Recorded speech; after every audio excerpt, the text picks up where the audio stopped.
start on Friday? Or? Tony Losey's going to start on Friday night.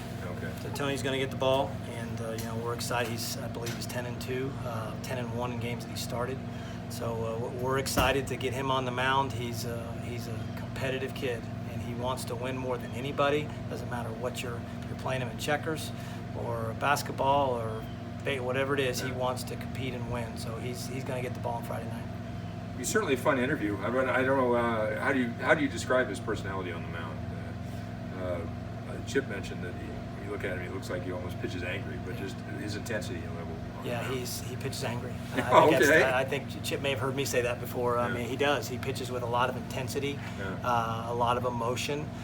He's when you think about big leaguers and best case scenario where he is 10, 15 years from now, the guys that he reminds me of, Roger Clemens, Kurt Schilling, big, strong, powerful right-handers that are aggressive, and that's the mentality that he has.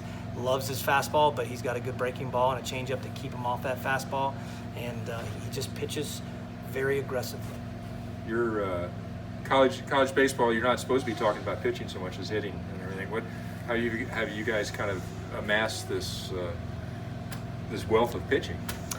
Well, I think in baseball, pitching's going to win out over hitting over the long haul, and that's what, as a staff, we felt like we needed to make sure that we did is establish our pitching staff, and it's taken time to get these guys here, and they've certainly come in with a lot of talent, and they've gotten better since they've gotten here. Coach Kenny's done a great job with them, our pitching coach, but we've got some great arms. And now we've got great arms with experience. And last year we had some great arms, but we didn't have as much experience. And so it's year by year we're getting better because of the experience. But yeah, we certainly have good arms, and we recruited it that way.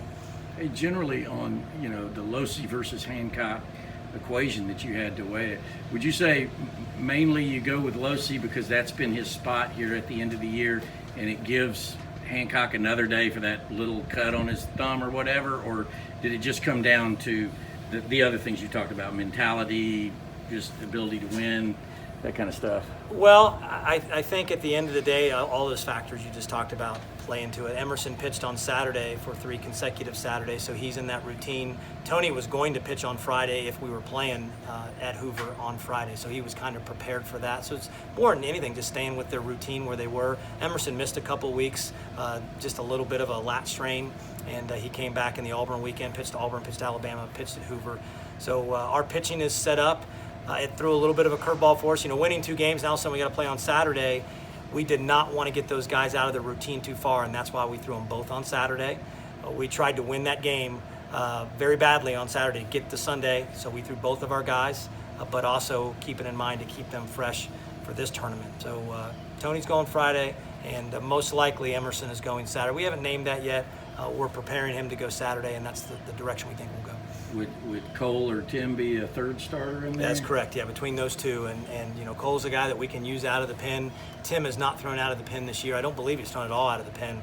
But Cole would be a guy that would be an option out of the bullpen if we needed him. But game 3 starter would be between Cole and Tim. With you're going to